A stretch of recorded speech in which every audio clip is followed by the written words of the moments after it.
Hello dear students, आज हम chapter 1 real numbers पर बेस्ड एक एमसीक्यू सॉल्व करेंगे।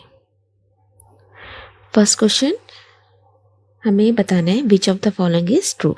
प्रत्येक पूर्ण संख्या एक प्राकृत संख्या होती है। तो एक जीरो एक ऐसी पूर्ण संख्या है बेटा जो कि प्राकृत संख्या नहीं है, तो दिस स्टेटमेंट इज रॉन्ग।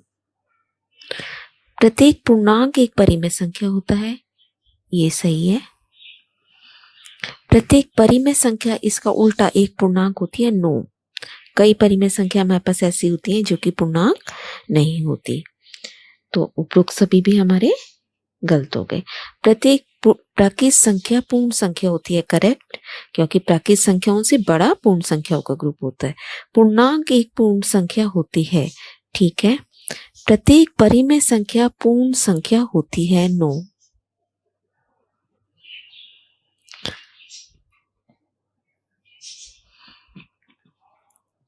उपरोक्त सभी नो। परिमेय संख्या हमेशा क्या होती है इनमें से? प्राकृत, पूर्ण संख्या, पूर्णांक या वास्तविक संख्या। एक वास्तविक संख्या होती है। नेक्स्ट हमें बताना है कि एक परिमेय संख्या का दशमलव प्रसार किस प्रकार का होता है। तो आपको याद रखना है बेटा, या तो वो हमेशा शांत होगा या अशांत आवर्ती होगा। हमने सीख भी रखा है कि अशांत आवर्ती मतलब उनकी भाग चलती जा रही है लेकिन एक ही नंबर रिपीट हो रहा है। 1/3 और 1/2 के बीच में हमें एक परिमेय संख्या बतानी है। तो इस क्वेश्चन को करते हैं। देखिए, सबसे पहले हम यहीं से चेक कर लेते हैं। 0/11 जीरो, जीरो इन दोनों के बीच में नहीं आएगा, है ना। तो ये स्टेटमेंट हमारी कैंसिल हो गई। 79/7 ये भी एक से बड़ा हो गया, जबकि ये दोनों संख्याएं एक से छोटी हैं, तो ये भी हमारा आंसर नहीं माना जाएगा। अब रह गया 5/12 चेक करने के लिए। तो एक तरीका तो बेटा हमारे पास होता है कि हम इन दोनों के बीच में इस तरीके से इनको प्लस करके 2 से भाग करके संख्याएं निकालते जाएं, है ना। तो प्लस करेंगे हमारे पास क्या आ जाएगा? 5/6, और इसको 2 से भाग करेंगे तो हमारे पास आ जाएगा 5/12। तो कौन सा आंसर सही हुआ? फर्स्ट। नेक्स्ट, 4/7 के तुल्य भिन्न बताइए। इक्विवेलेंट फ्रैक्शंस बताने हैं हमें, इक्विवेलेंट रैशनल नंबर्स। तो आपको पता ही है कि किसी भी एक नंबर से गुणा या भाग कर सकते हैं हम तुल्य भिन्न के लिए। तो यहाँ पे हमें चेक करना है कि कहाँ पर ऐसा आ रहा है। देखिए, ये तो 4 ऊपर सम संख्या है, तो जहां ऊपर ऑड नंबर्स आ रहे हैं विषम संख्या, वो तो बिल्कुल भी नहीं होगा, है ना। ऐसे ही अगर यहाँ पे 2/11 आधा किया है तो 7 का भी आधा होना चाहिए था, जबकि यहाँ पे 11 आ रहा है। अब ऊपर वाले को चेक करते हैं। 4 का डबल 8, 7 का डबल 14। फिर 4 को 3 से गुणा किया, नीचे वाले को भी 3 से गुणा किया, तो करेक्ट आंसर हमारा बन गया फर्स्ट ऑप्शन। सरल रूप बताइए 49/77। इसको आपने कट करना है, तो आपको दिख रहा है 7 से कट रहा है ये सीधा, 7/11। Answer is D. इसका 1/7 का दशमलव रूप हमें बताना है, यानी कि 1 को आप 7 से भाग करेंगे, और इस क्वेश्चन को बेटा आप खुद करके इसका आंसर सही टिक करेंगे। सेल्फ आपको करना है ये। 9^3/2, 9 की पावर 3/2। तो पहले तो हम 9 को देखते हैं किस टर्म में लिख सकते हैं। 3 की पावर 2 लिख सकते हैं, 3 × 3, और बाहर हमारे पास रह गया 3/2। इसका क्या मतलब है कि घातें आपस में गुणा हो रही हैं। देखिए, 2 से 2 कट गया, हमारे पास रह गया 3 की घात 3, यानी कि 3 × 3 × 3। आंसर आ जाएगा 27। नेक्स्ट, इसे सिंप्लीफाई करना है, तो a + b × a - b का फॉर्मूला लगता है ऐसे क्वेश्चंस में। क्या होता है वो? a² - b²। तो यहाँ पे a हमारा 5 है, 5 का वर्ग घटा वर्गमूल 5 का वर्ग, 5 का वर्ग 25 घटा अंडर रूट और स्क्वायर दोनों कट गए, 5 ही रह जाता है, ध्यान रखना है। तो this is 20 only. Answer is next 2 raise to the power 2/3 and 2 की पावर 1/3। तो हम देख रहे हैं बेटा बेस सेम है तो घातें जमा हो जाएंगी, यानी कि 2/3 जमा 1/3। घात में लिखना है आपको थोड़ा सा ऊपर करके। ये क्या बना, जब आप इसे जमा करोगे 3/3, यानी कि 2 की घात 1 कट गया 3 से 3 और 2 की घात 1 मतलब 2। नेक्स्ट देखिए, इसको सॉल्व करना है, सिंप्लीफाई करना है। तो 64 के हम पहले प्राइम फैक्टर करेंगे। तो देखिए आपको पता है ये किससे जाता है, इस तरीके से अभाज्य गुणन करना आता है आपको सबको।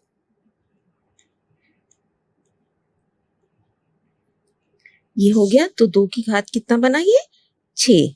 तो हम इसको कैसे लिखेंगे, 2 की घात 6 और साथ में कितनी पावर दे रखी, 64 की जगह तो हमने लिख दिया 2 की घात 6 और साथ में 1/3 गुणा हो रहा है बेटा। और वर्गमूल के अंदर 2 लिखा हुआ है, इसका मतलब खाली वर्गमूल से ही होता है ना। इसको आप नोट भी कर सकते हैं, इसका मतलब खाली वर्गमूल ही है। अब ये हमारा कितना बन गया, अंडर रूट के अंदर 3 और 6 देख रहे हैं कट जाएगा, 2 की घात 2 और फिर वर्गमूल और स्क्वायर कट गया, आंसर रह गया आपका सिर्फ 2। नेक्स्ट देखिए, इनमें से कौन परिमेय संख्या है हमें बताना है। तो देखिए ये नहीं है क्योंकि इरेशनल अपरिमेय संख्या जमा हो रही है, ये भी नहीं है, ध्यान रखना है आपको ये सब। और परिमेय संख्या 0 है, इन दोनों का सम बताना है हमें।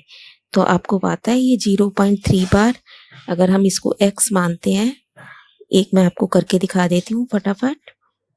फिर एक नंबर रिपीट हो रहा है तो हम 10 से गुणा करते हैं, हमारे पास आ जाता है 3.3 बार। फिर आप माइनस करते हो दोनों को, 9x is equal to 3, x is equal to 3/9।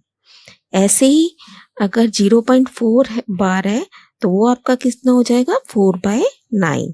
अब हमें यहाँ पे दोनों को प्लस करना है, तो कितना बन गया 3/9 plus 4/9 that is equal to 7/9। Next देखिए, फिर से लिख लेते हैं, 3 यहाँ पे दिया हुआ है गुणा वर्गमूल के अंदर 4 पावर है इसकी, and this is equal to 12/32। इसका क्या मतलब है, जब हम इसे सिंप्लीफाई घात के रूप में लिखेंगे 1/3 घात है इसकी। अगर वर्गमूल इस साइन के अंदर 3 लिखा हुआ है तो इसकी घात, इसका मतलब 1/3 है। फिर देखिए 2 की घात इस साइन के अंदर 4 लिखा हुआ है, इसका मतलब बेटा इसकी घात 1/4 है। ऐसे ही 32 की घात कितनी है यहाँ पे 1/12। अब आप देख रहे हो कि सब जगह यहाँ पे और यहाँ पे तो बेस 2 है, तो इनकी घातें तो हम सीधी जमा कर देंगे। आधार सेम होता है तो घातें जमा हो जाती है ना गुणा करने पर।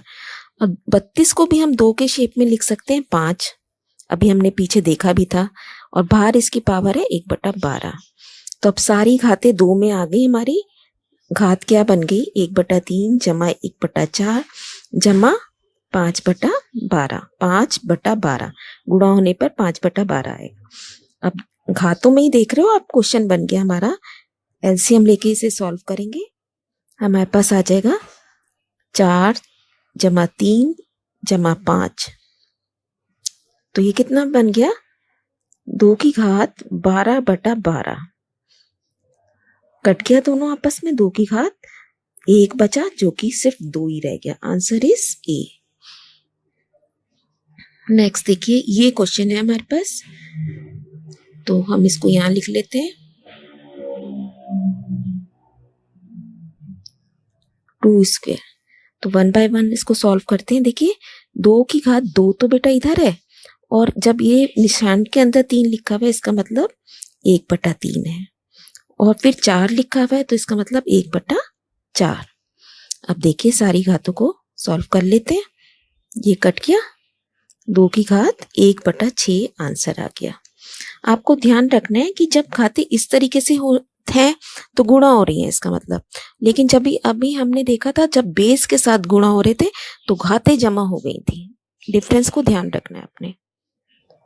इसका आंसर सी है। नेक्स्ट देखिए, परिमेयकरण किससे करेंगे आप? इसका ये मतलब है बेटा इस क्वेश्चन का, परिमेयकरण जिसे हम कॉन्जुगेट भी कहते थे। तो आप हमारे पास इसको सॉल्व करते हैं पहले 3/500। तो हम देखेंगे हमें ऐसा परिमेयकरण का मतलब क्या है कि किस संख्या से गुणा करें कि ये परिमेय संख्या बन जाए। तो इसे सॉल्व करते हैं, देखते हैं इसके पास क्या नहीं है। तो हमारे पास आ गया 5 × 5 × 5। जब आप इसके अभाज्य गुणन करेंगे तो आपको ये मिलेगा। इसका मतलब जब घात 3 है ना, 1/3 है घात, तो मुझे 3 का पेयर बनाना होता है। तो ये 5 तो 3 बार आ रहा है, ये तो सॉल्व हो जाएगा। लेकिन अंदर क्या बचा? 4 बचा खाली, दैट मीन्स 2 × 2। तो 2 भी कितनी बार होना चाहिए था बेटा? 3 बार होना चाहिए था। तो कौन सी संख्या मेरी कम रह गई? इसका मतलब मेरे को क्या संख्या रिक्वायर्ड है? ये 2 की घात 1/3 मुझे एक बार और चाहिए। तो आंसर बना डी। इसको सॉल्व करते हैं। 81 की पावर -2 और बाहर इसकी पावर 4 है, यानी कि 1/4 है। 81 के जब हम फैक्टर करेंगे, आप देख रहे हैं 9 स्क्वायर, 9 × 9 लिख लिया, और बाहर कितनी पावर है? घटा 2, ठीक है। और इधर है 1/4। अंदर बन गया हमारा 9 की पावर -4, और 1 इसको कैसे लिखेंगे?